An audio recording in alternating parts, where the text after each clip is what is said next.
Bonjour à toutes et à tous. Merci de nous rejoindre à l'amphithéâtre de l'Or. J'espère que vous avez bien profité de cette pause déjeuner. On va poursuivre notre réflexion sur cette Europe à la croisée des chemins. Si vous avez besoin de casques de traduction, n'hésitez pas à l'entrée. Nos hôtesses vont vous les fournir. N'oubliez pas aussi que vous pouvez suivre le programme avec notre application dédiée Engage. Le code est PDSF25 si jamais vous ne l'avez pas installé. Alors, comment imaginer le jour d'après? Avec quelles alliances? C'est la question qu'on va aborder tout de suite. La guerre en Ukraine porte les organisations internationales et l'Europe à repenser leur action, à renforcer les efforts de coopération entre leurs membres, notamment pour lutter contre des nouvelles armes, celles de la désinformation. La guerre informationnelle menée par la Russie est particulièrement intense dans les pays de l'Est. L'observation attentive de cette région permet aujourd'hui de dégager des enseignements précieux pour mettre en place de nouvelles stratégies. Sur ce point, écoutons les retours d'expérience de nos prochains invités qui vont vous être présentés par Aurélien Duchêne, consultant géopolitique et défense, chargé d'études à Créative, plateforme de réflexion dédiée aux enjeux liés à l'Europe centrale et orientale. Bonne écoute.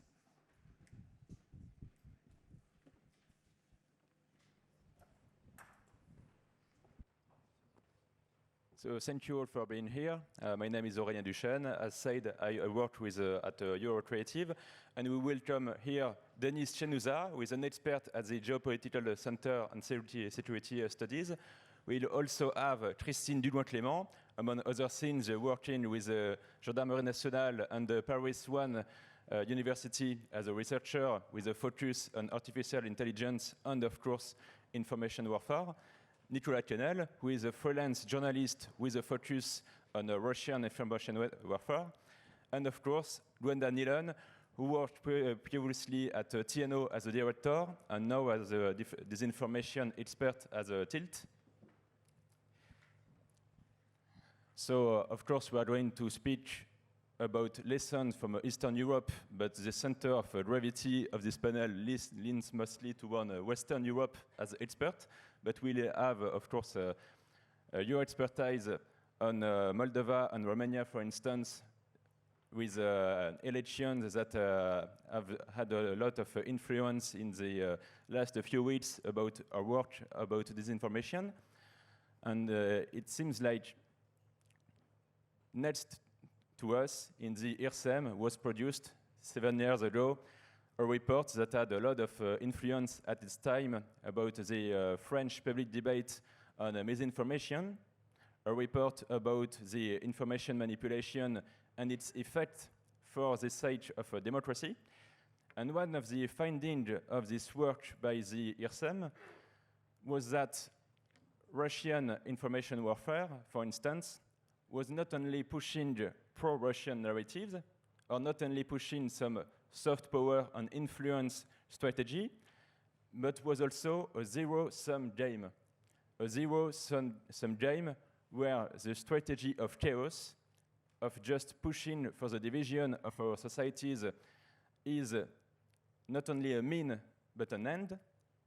And one of the examples of this study by the IRSEM, to put just one of them, was about the American election of 2016, the fact that not only did this Russian information warfare pushed narratives advantaging Donald Trump presidential campaign, but was also exploiting narratives from the other side just to push division with a movement ranging from Make America Great Again and the Red Hats to Black Lives Matter, just to sow chaos in American society.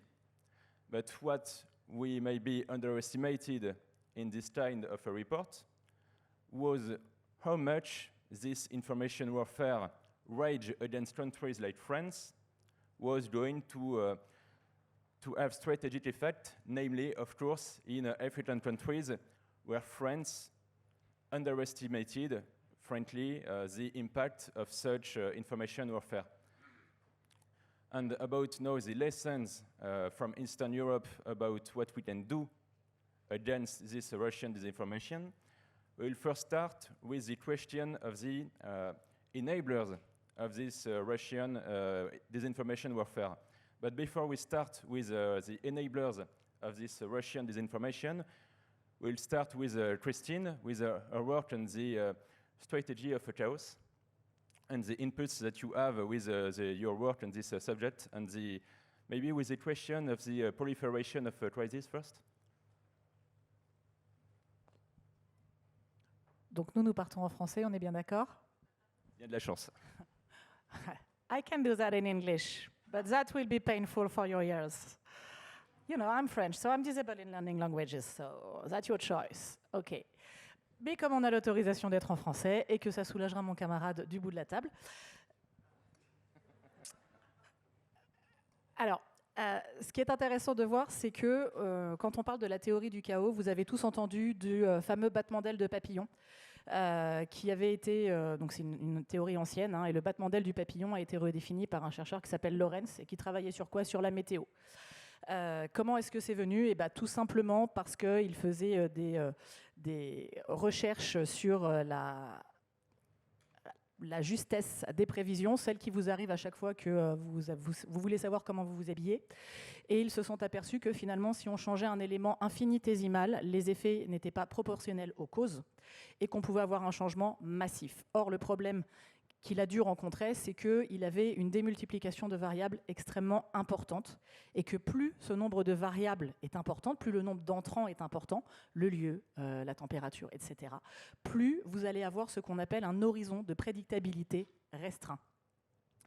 Ce qui est intéressant, c'est que cette théorie-là, elle a continué à être travaillée pendant plusieurs décennies et elle a pris des chemins différents entre l'Est et l'Ouest dans les années 60, 70 et jusqu'à 80, et que vous avez eu une déclinaison de cette théorie qui a été faite notamment en sociologie et en relations internationales et qui a eu un succès assez important en Russie, qui arrive à dire que finalement, plus vous allez avoir un système complexe avec de nombreuses variables, plus votre objectif et votre horizon de prédictabilité sera restreint.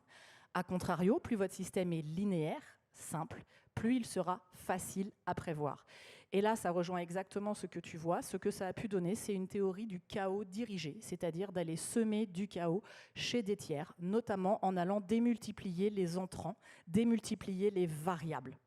Et en parallèle, on va avoir tout un travail qui est effectué pour finalement tout simplement essayer de rendre son système le plus linéaire possible. Il ne vous a pas échappé qu'il y a une très grosse dichotomie qui a été faite par la Russie avec l'ordre versus le chaos. Le chaos mené par les Occidentaux, l'ordre qui serait apporté. Avec les narratifs que l'on a pu voir, nous sommes obligés d'entrer en guerre, nous apportons une paix, nous, c'est ce que nous cherchons. Nous avons tout ce travail-là. Et ce que l'on a pu voir, c'est exactement ce qui a été appliqué, alors aussi bien d'un point de vue purement informationnel, où vous allez travailler à faire de la division sur les populations, donc à démultiplier vos entrants, et en parallèle, vous allez mettre une chape informationnelle très forte sur votre propre population pour la rendre beaucoup plus linéaire, quitte à ce que ce soit non représentatif, mais à ce que ce soit prévisible. Et cela a pu être également décliné sur les territoires géographiques. Et ça, c'est quelque chose que l'on a pu observer, c'est-à-dire que vous n'allez pas seulement aller cibler votre adversaire ou votre ennemi en fonction du niveau où vous en êtes dans la conflictualité, mais vous allez regarder les différentes sphères sur lesquelles il va travailler. En interne, vous allez avoir le niveau social, vous allez avoir le niveau économique, vous allez avoir tout ce volet-là, et vous allez pouvoir regarder en faisant ce que les militaires appellent de la montée de pression horizontale, et aller travailler sur des zones sur lesquelles il est déployé. C'est ce que l'on a pu observer notamment sur les territoires d'Afrique de l'Ouest, où beaucoup de campagnes qui ciblaient la France ont pu être déployées. Attention, et je me permettrai de le poser ici, cette approche-là ne part pas de rien. Vous allez utiliser des narratifs, vous allez utiliser des ferments sur le territoire où vous allez travailler, parce que ça sera beaucoup plus facile de faire prendre. Mais vous avez vraiment cette application du chaos dirigé que vous allez maîtriser pour rendre tout simplement la prise de décision beaucoup plus difficile. Si vous avez une crise à gérer, compliquée, mais admettons, vous en avez deux sur deux champs différents, ça va devenir beaucoup plus difficile, une sociale, une diplomatique par exemple. Et vous en avez une troisième, vous rajoutez un champ économique sur des pays alliés, là ça commence à ne plus être un sport de masse. Et vous risquez d'avoir quoi? Ne pas savoir sur quelle crise vous concentrez, disperser vos efforts et complètement bloquer la capacité de prise de décision d'un État. Merci beaucoup Christine, and going back to my French accent in English. With you, Denis, speaking now about the enablers of the Russian disinformation. You've worked closely on the recent elections in Moldova and Romania, and as we know, people like Ilan Shor in Moldova and Călin Georgescu in Romania are known relays of Russian disinformation, but some of your work emphasizes on structural deficiencies in societies, not only on the way that Russia can build narratives of disinformation, but the way that Russia can exploit vulnerabilities and structural problems in societies. When looking at examples in Romania and Moldova, how would you qualify the way Russians exploit these vulnerabilities? Can you hear me? Thank you for this interesting conversation. I believe that we are probably we are going to discuss something that is becoming the hot topic. We know very well which were the recent statements of the US President Donald Trump, who mentioned Moldova and Romania. We also know that President Emmanuel Macron mentioned Moldova, and I'm not sure about Romania, but probably he meant somewhere between the lines Romania was also part of the conversation. The conversation is how Russia is managing to be, if not successful, at least an efficient disruptor of the democratic processes that take place in our region. The region is very specific, so we have history behind it. It's not that Russia is active now. It has been like that since the collapse of USSR. You have small countries like Moldova that has been dependent on Russia in different fields, and one of the areas is obviously energy. So why I'm mentioning energy, I'm trying to outline it because the Russian strategy is to create the crisis and then to exploit its consequences. So you mentioned about the theory of chaos, and in my view, the war in Ukraine, the Russian aggression against Ukraine, and the consequences of this war, which were already the initial signals that Russia is going to exploit that to a certain extent. But then on top of that, it was also the engineered energy crisis that have been used against Moldova specifically, which created additional economic costs for the country, for the government, as well as for the population. So these vulnerabilities that you mentioned in your introduction, they are both structural. The country has been dealing with energy dependency on Russia for decades, as well as recently reinforced through additional critical aspects related to price, affordability of the gas for the Moldovan population, which means energy poverty. If you have energy poverty, then it means that you are raising the stakes of the cost for the population when it comes to the geopolitical orientation of the government. So this kind of, if we connect the dots, we see that from the energy crisis that Russia has been fueling against Moldova, we have a population that is poorer, and which is obviously less prone to accept the agenda that is promoted by the government, which is a pro-EU agenda. So in a way, you weaponize the poverty, which in this case is a very particular one, is in the energy field, in order to delegitimize the government and its actions that are, on the one hand, pro-European movements, the strategy to integrate the country into the EU, as well as to support Ukraine. So Russia is trying to achieve more than just one goal. So its strategy is to, obviously, is to weaken the Moldovan government, especially in the eye of the population that is going to vote, has voted last year in the presidential elections and the referendum, as well as going to be doing the same in the upcoming month. We don't know yet exactly when the legislative elections will be scheduled. So the Russians are following more than just one objective when they target a country like Moldova that is very close to the line of front in Ukraine. That is why Ukraine, as well as Romania and other countries in the region, are interested in supporting Moldovan government and in strengthening the resilience of the democracy, which means to have a better communication, strategic communication. One of the tools in order to counter disinformation and propaganda is to have a good toolbox of strategic communication. People, as well as institutions, as well as means, And in this regard, what we have seen that has happened to Moldova, but I don't want to jump to other questions because you'll ask about the means that the EU has to support the countries. A little bit about Romania, because this is another country that has been also witnessing a bigger interest from the Russian side than before. We know that the Romanian population and the public is rather immune to Russian propaganda, just because of historical background. We have historical reasons why Romanian public is not going to buy into Russian propaganda as it is laid out and it is offered to the Moldovan public, where you have Russian-speaking population, where you have Russian sympathies from the majority of the population, which are Moldovans, Romanians. In Romania, you have a different situation. We have a country that has been part of NATO and part of the EU, but we also have a big number of, one of the largest number of diaspora that is abroad in Europe is from Romania. So 30,000, more than 300,000 of Romanians who voted in the parliamentary elections for Georgescu, they are from the diaspora. So the participation of the diaspora, which most likely is one of the drivers why Georgescu has become so popular, is exactly because it was reinforced from the outside as well, not only from the public inside Romania.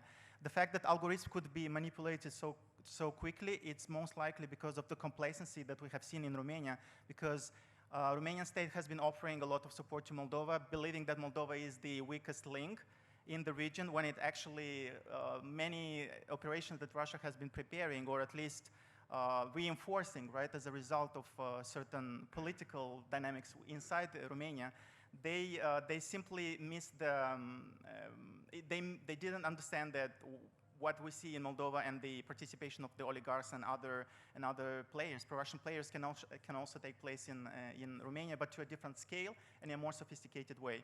So the fact that we had 25,000 of TikTok accounts that suddenly were reactivated just before the elections in November last year, without any possibility for the Romanian authorities to anticipate that and basically to react to that promptly and effectively, it says that they were not seeing this coming, which means that they simply didn't do a proper scenario building and how the Russians are operating beyond what is believed to be Russian sphere of interest, which is Moldova and the rest of the post-Soviet space or countries that are now part of this space. So I think that I will stop here. Maybe the only thing that I would like to also stress is that we have platforms that are populated by big segments of the population in Romania and in Moldova, which are TikTok and Facebook, and they are penetrated by disinformation. Given the fact that the policies of Meta has been kind of relaxed in the past couple of weeks, we know that there is an interest, a growing interest for fake accounts to emerge and to be active on Facebook. For instance, in Moldova, I think that the latest data that were provided by the Moldovan side is that more than 600 of fake accounts or accounts that were spreading malign content have been detected in the past 2 months. While in Romania, we know, for instance, that compared to the previous year, we have an increase of 1.2 million of users of Facebook, which is now about 12.5 million. So we have more than half of the population that is using Facebook, as well as 9 million in case of Romania and 1.4 million in Moldova users of TikTok. So if these two platforms are not properly regulated, or at least monitored by the specialized institutions in the two countries, with the support of the EU, obviously, we will have this missed opportunities to anticipate and basically cut the issue from the root. And here I will stop, but there is much more to be told to that. Thank you. No worries. So Gwenda, now, some of your work emphasize the following idea. The idea is that disinformation works when it leads about behavioral dynamics. The idea is that disinformation works when it leads to behavioral change. When we look, for instance, in the Sahel region, when France was confronted to the information warfare waged against us, would you say that, first of all, that Russia effectively succeeded in changing behavior from the population? And also, if so, would such a success be replicated in a country like France and Europe? Yes, thank you. Well, in essence, people can think what they want, but it makes a change only if they act differently eventually. And I think from my experience in the Sahel region is that the approach that Russia had there is quite different as the approach that they have here in Western Europe. And I think what happened in the African continent, it was mentioned before, there was like a narrative vacuum. We weren't really aware that while we were there were others there for basically securing their access to resources and a market, because Africa is not just resources, it's a big market. They have the fastest growing population, and everything you can produce, you can sell it back there as well.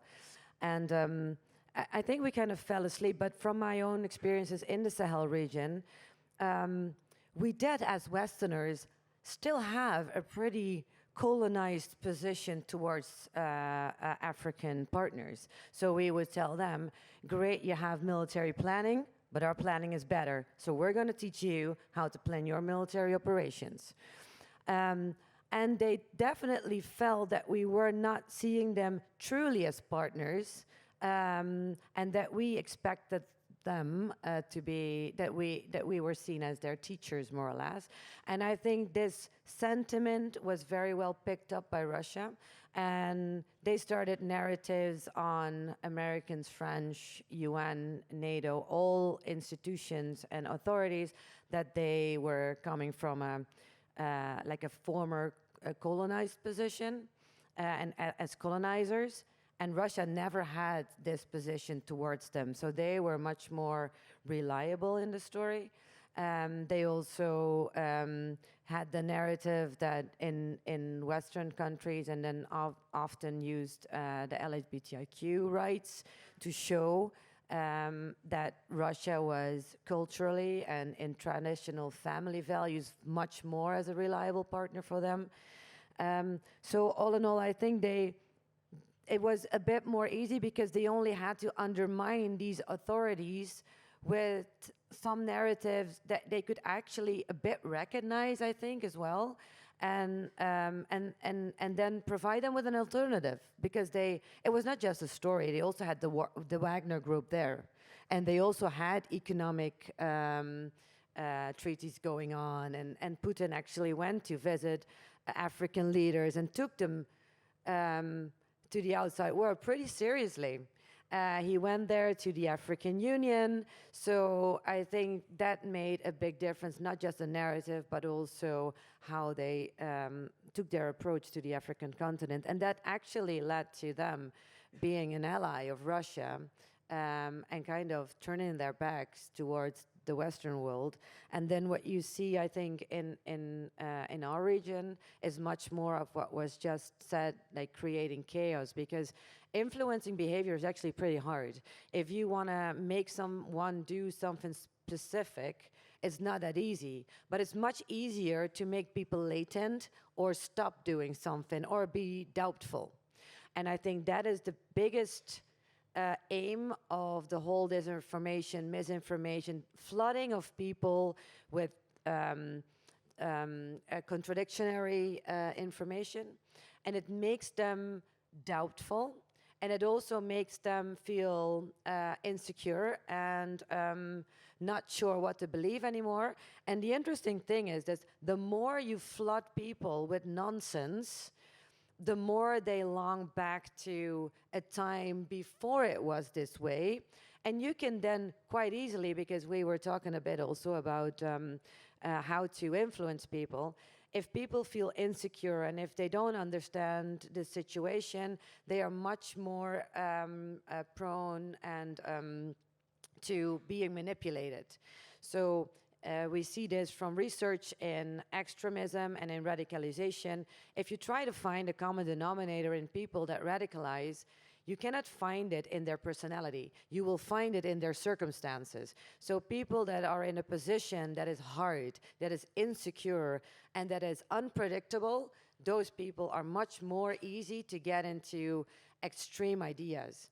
And so the more nonsense you spread on people, the more insecure and uncertain they become, and the more open they get to being manipulated for extreme ideas. So it's really a harmful cocktail in which you can then basically blame anyone, the Ukrainian president, NATO, trans people, for any problem in the world, and people will just take it as long as they can blame someone and feel that they have control. So I think that is the biggest difference between like what happened in the African continent and what's happening here. And then now what you see with the social media is that this flooding of nonsense is being enforced and enlarged by what's going on in the United States, the tech companies that go along, that make their regulations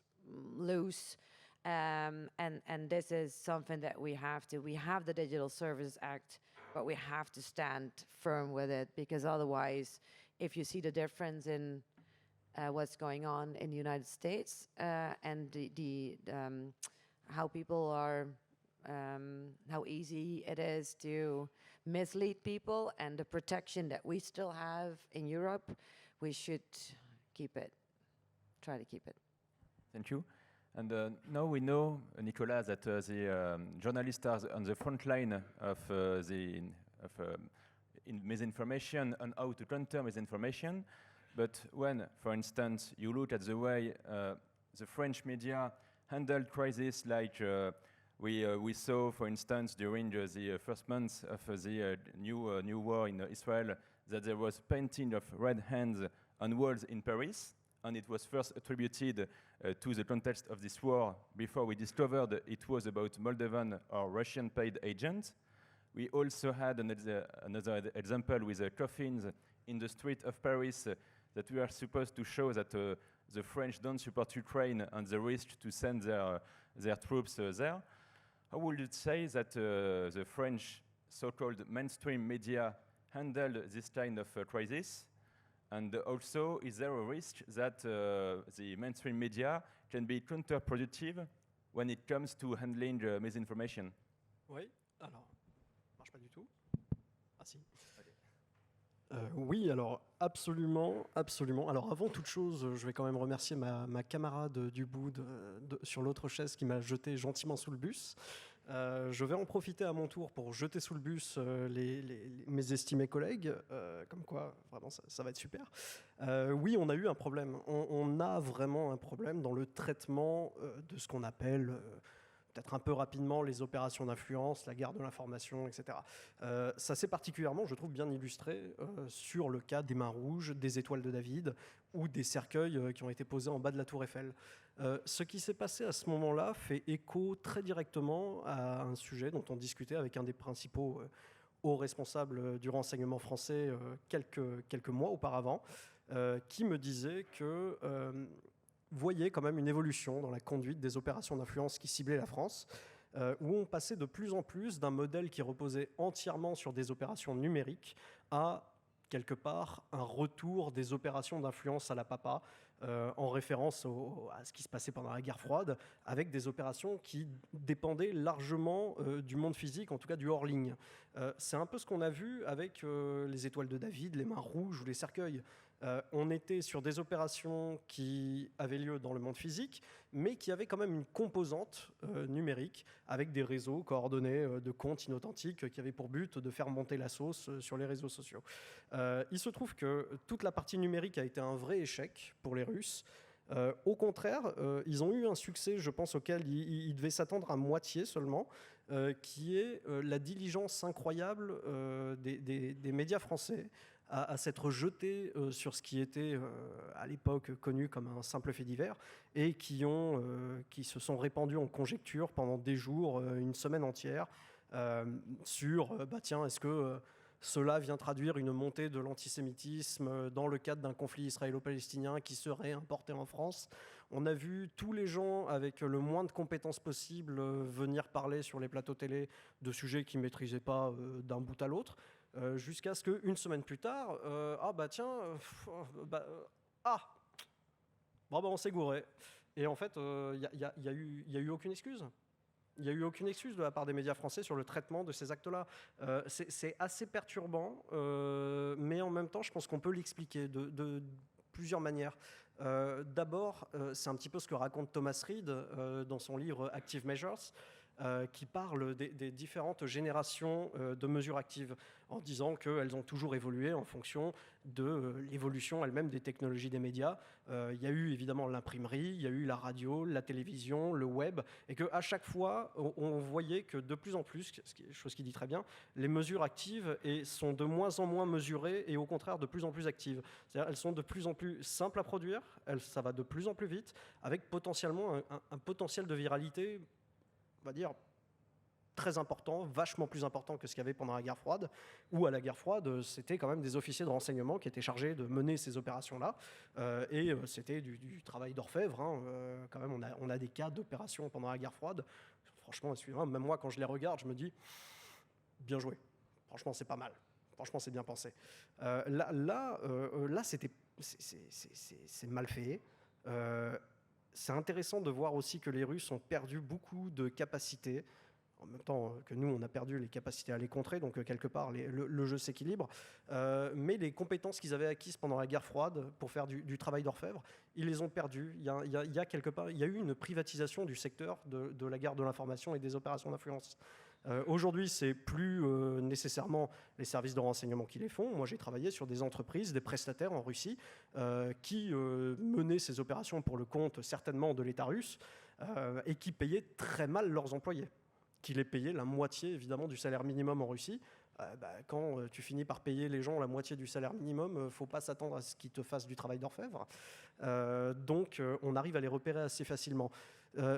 Il y a du coup, pour revenir aux médias français, évidemment, je pense une absence de compétences de la part de mes collègues qui sont aussi pris dans le rythme de l'information, dans le rythme de l'information en continu, dans la nécessité de faire du breaking news, de couvrir tout le temps, de ne pas prendre de recul, de ne pas se laisser le temps parce que les confrères de la chaîne d'à côté vont forcément en parler avant eux, donc c'est pas possible. Donc quelque part, ils sont piégés là-dedans. Et ça nous a donné justement le cas des étoiles de David, où au final, il suffisait d'attendre juste quelques jours pour finir, ou un truc un peu dingue, se mettre un peu à faire son travail et à enquêter pour se rendre compte de la supercherie au final. Le problème, c'est qu'aujourd'hui, je pense, ils ont un petit peu appris. On a eu d'autres opérations dans Paris dont les gens n'ont pas entendu parler. Moi, j'ai des collègues qui sont membres de collectifs de journalistes. Ils ont eu des tags étrangement similaires qui venaient se mettre en bas de leur rédaction. Évidemment, personne n'en a parlé parce que, bon, c'est la troisième fois, les gars, on a fini par comprendre. On ne va pas la refaire. OK.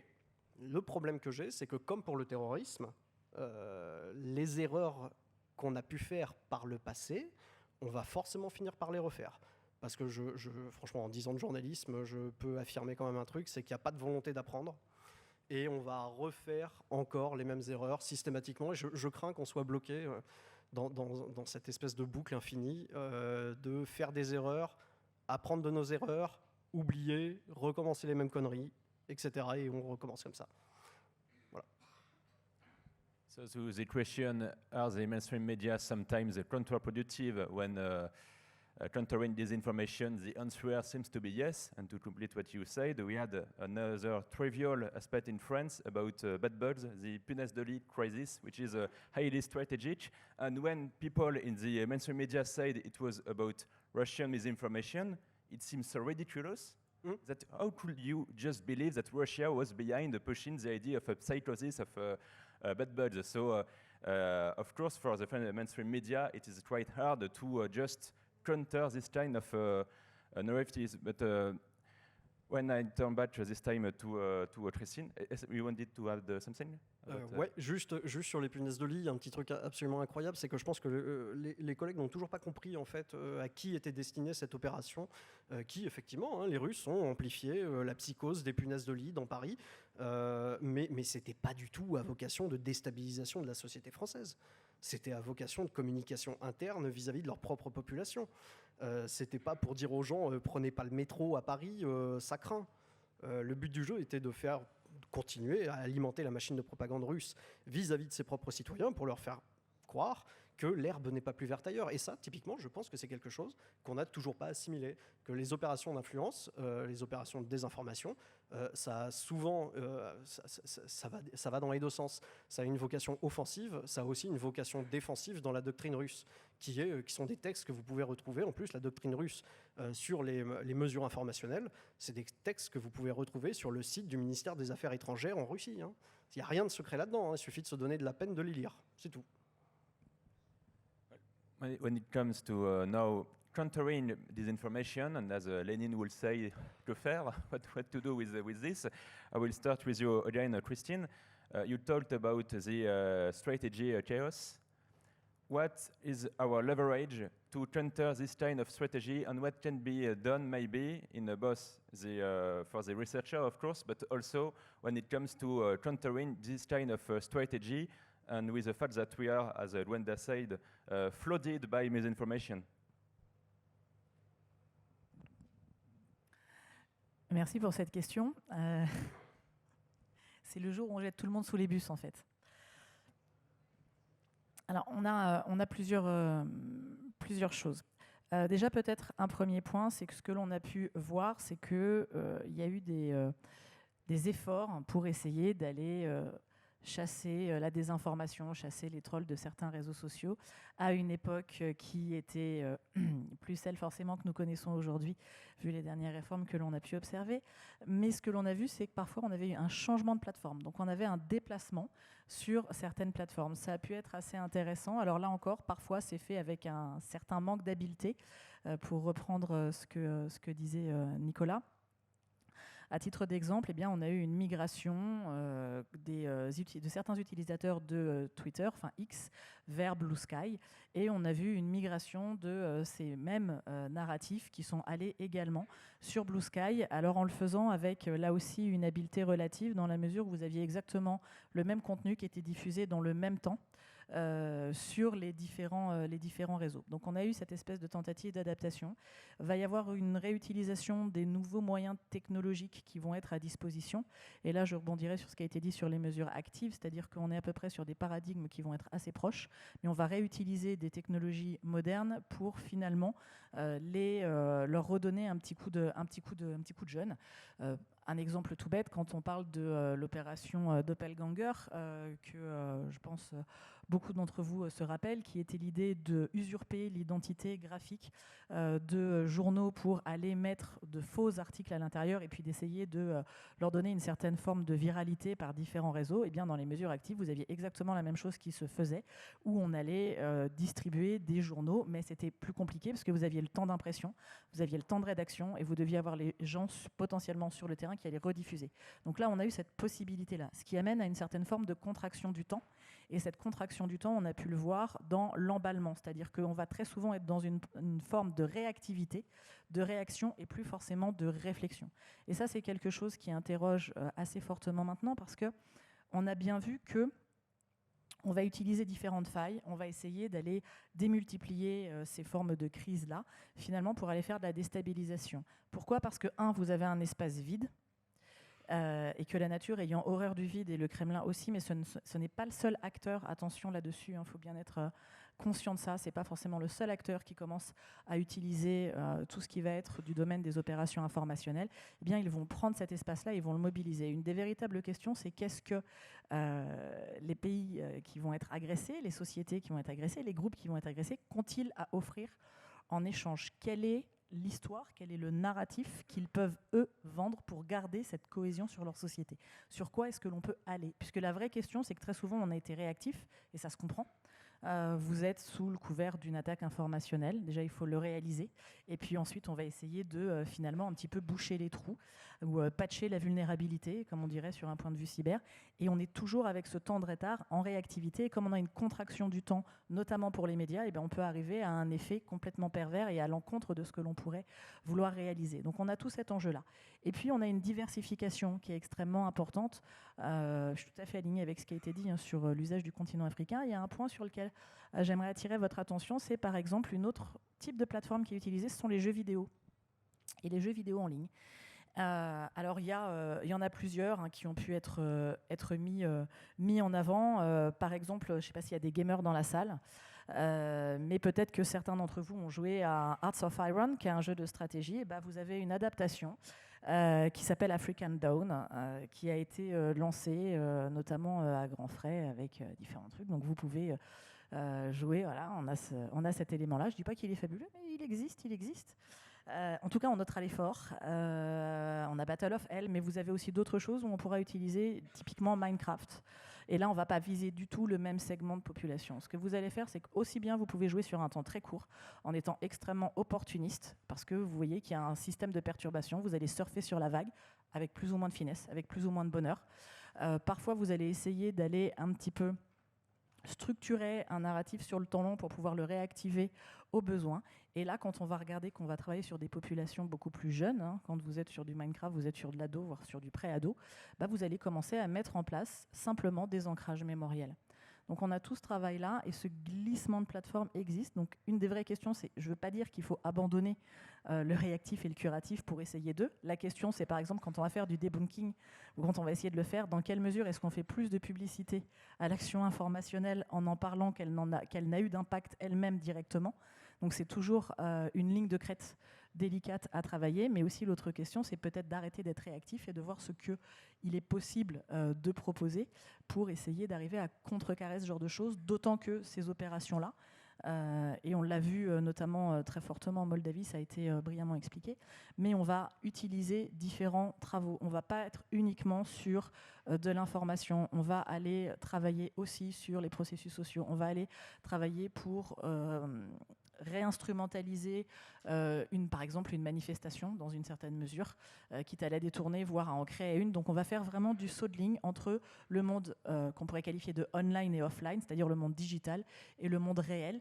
Et ça pose souvent une problématique à être saisie par les Occidentaux parce qu'on arrive à être noyé sous la masse et à vouloir être réactif et à avoir très peur d'être dans un système de contre-attaque qui pourrait être perçu comme étant trop offensif.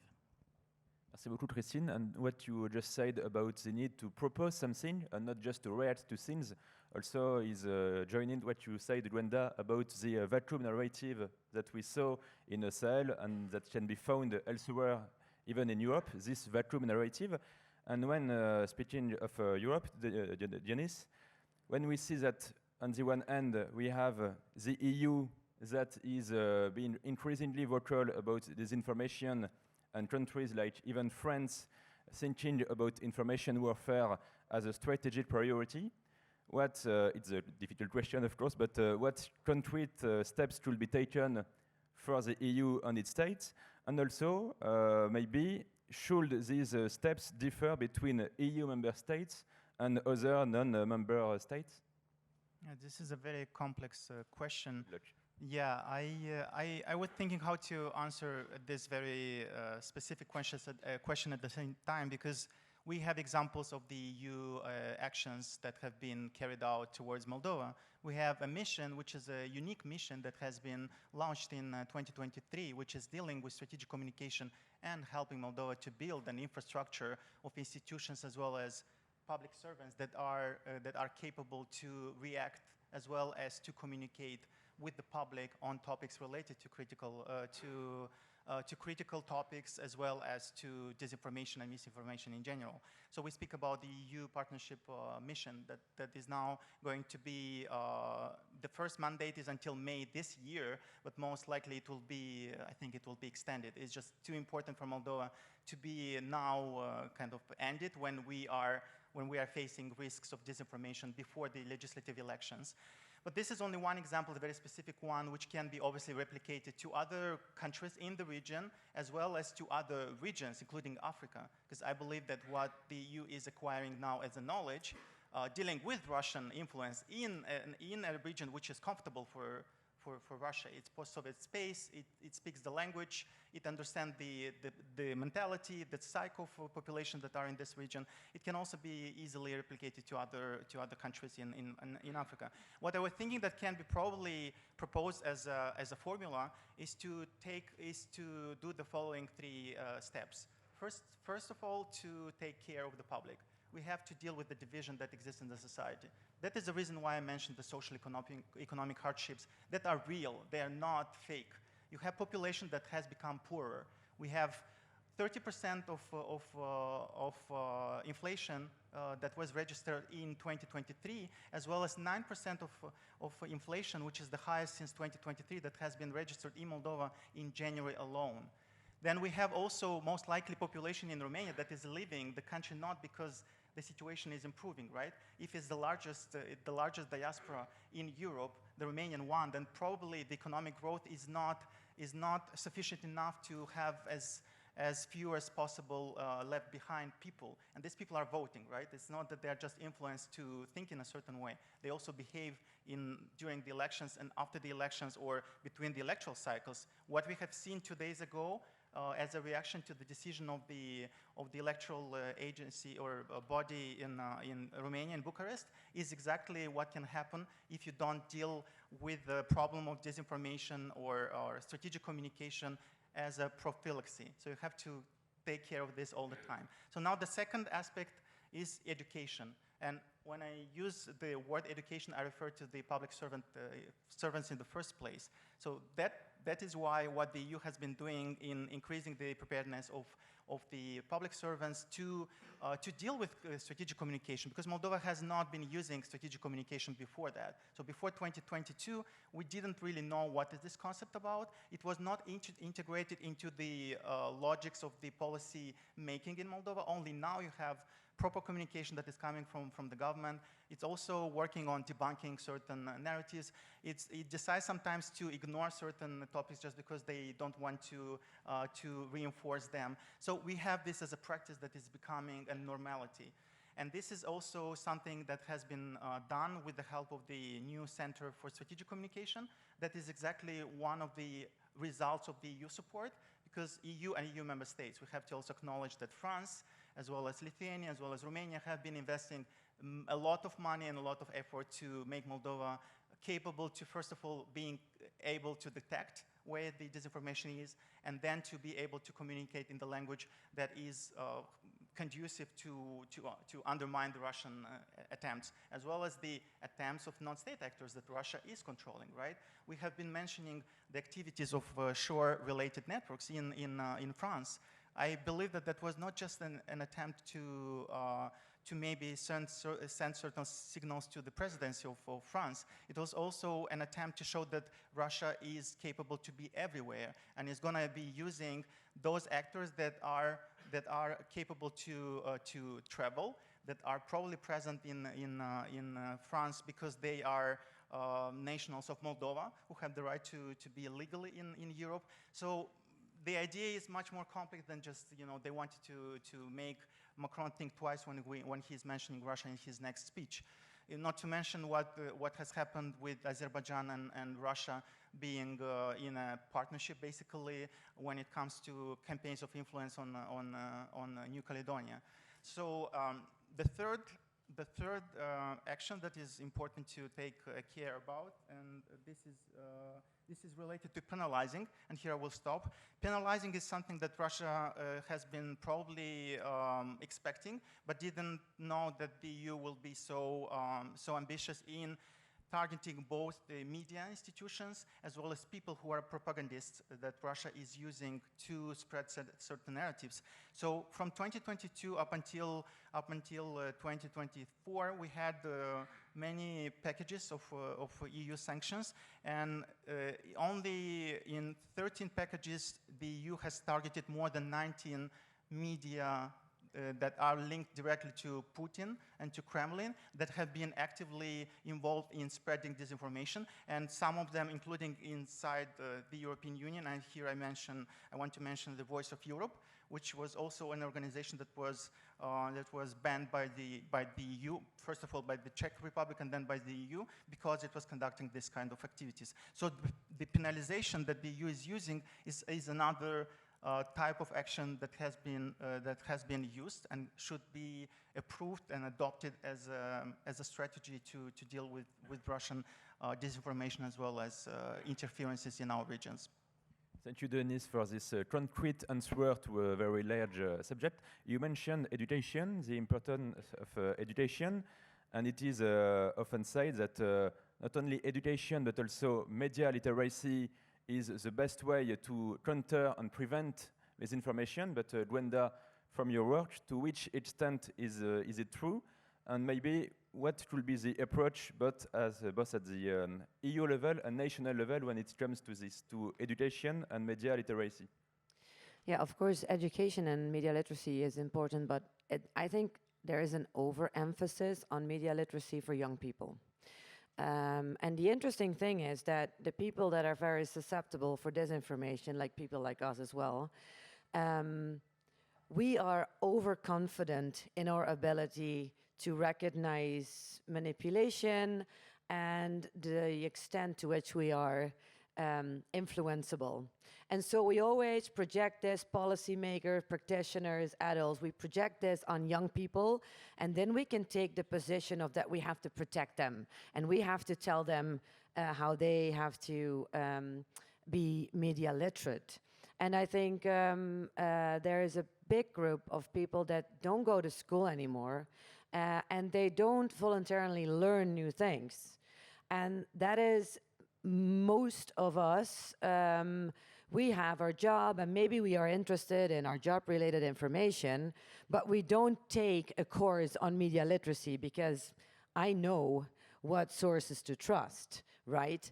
But if that would be true, then there was no use for a doppelganger initiative or whatsoever. So I think we have to step up our game to also try to reach, well, the older groups, and maybe the best way is through companies, and because we have these e-learnings in our work on cybersecurity, we've come to the point that everybody has to do cybersecurity learning in their company or in their professional environment. And I for sure would like to see that also media literacy, but also data and AI literacy, and also information literacy is part of this to reach an older target audience. Because it's not just about what media is reliable and how can you identify reliable sources, it's also about knowing how data works and how algorithms are used to present information to you, because there are still a lot of people when they go online, they feel that they have self-control on the information that they consume. Well, you don't have control on what you consume online. The internet and the internet providers and the tech companies, they decide what you consume based on what you've been consuming before.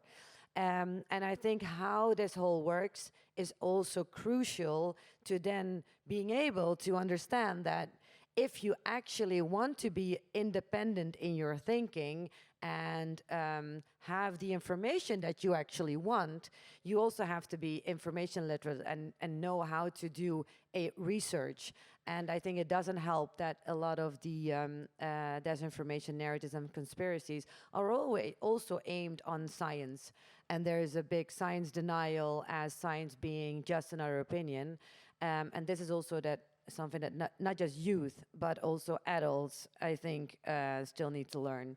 So it's not just media literacy, but also other forms and other groups as well.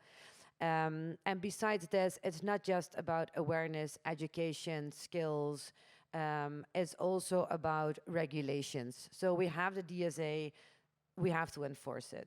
And not just on, now it's very much aimed on tech companies. We have to look ahead, because the next thing that's coming towards us is companies that benefit from the spreading of disinformation and manipulation online.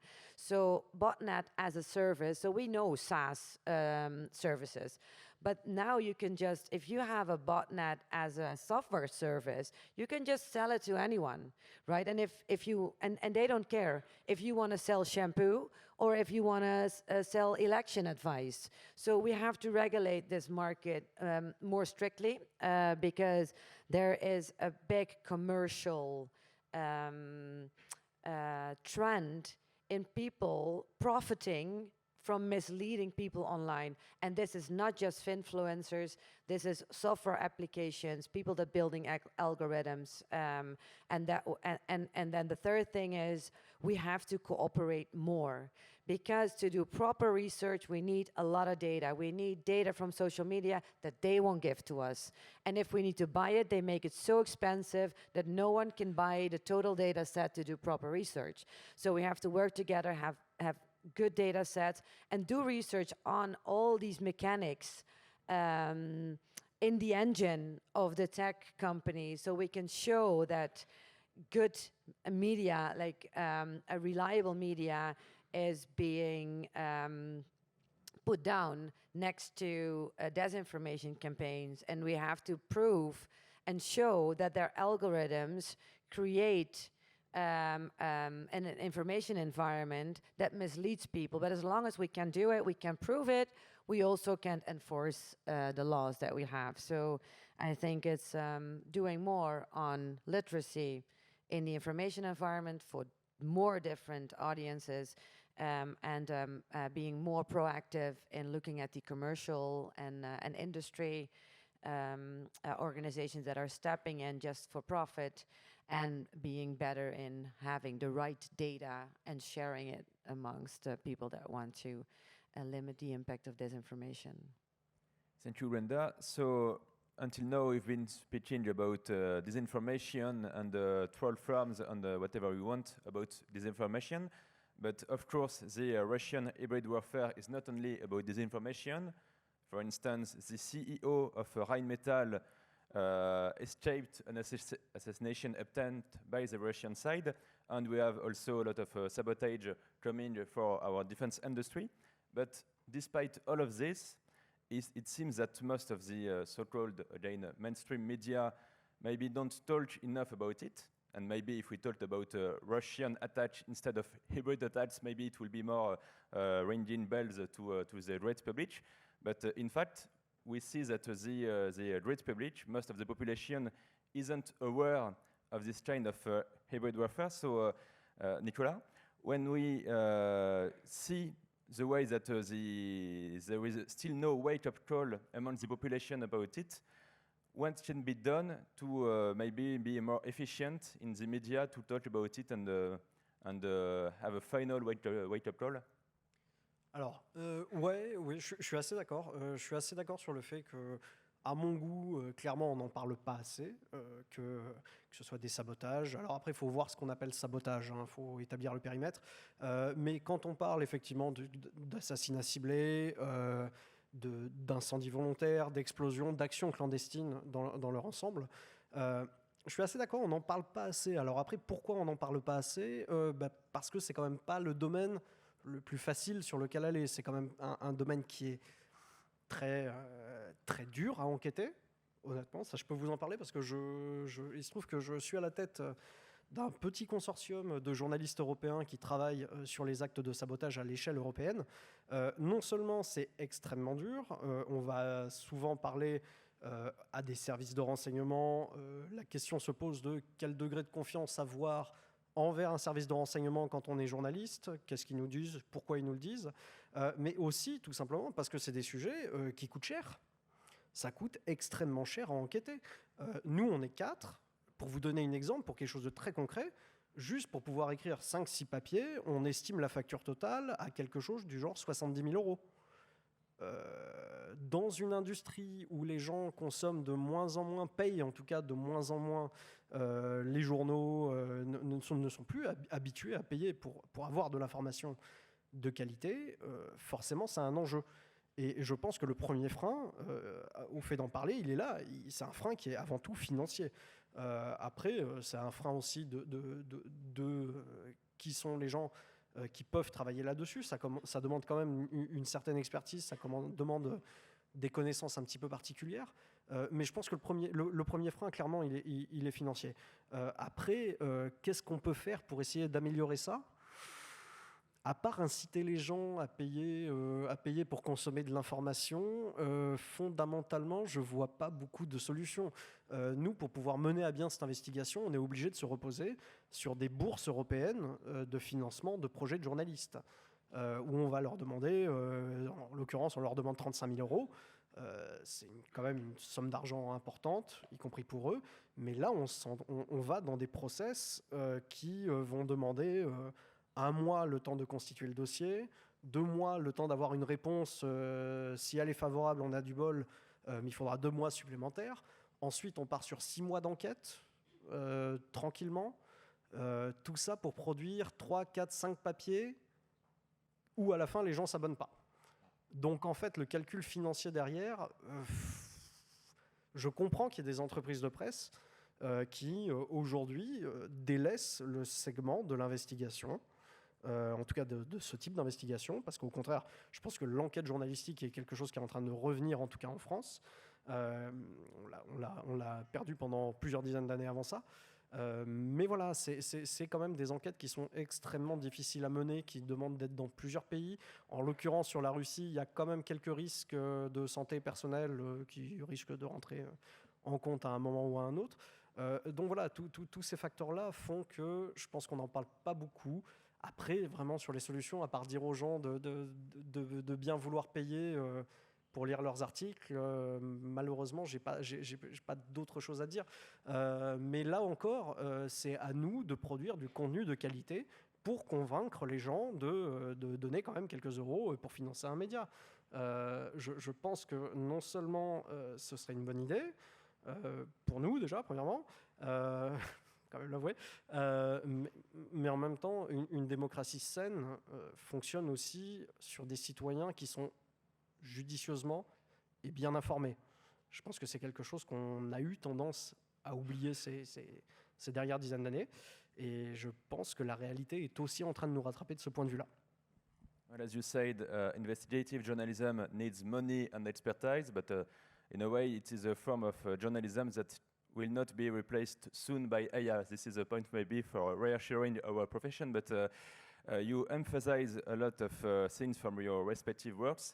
I would emphasize that you perfectly respected the time frame of this roundtable, which will first allow me to thank Christine, who has to leave earlier for expertise, and I would recommend from the French speakers her book, Géopolitic de l'ingérence russe, which is at the agora of this forum.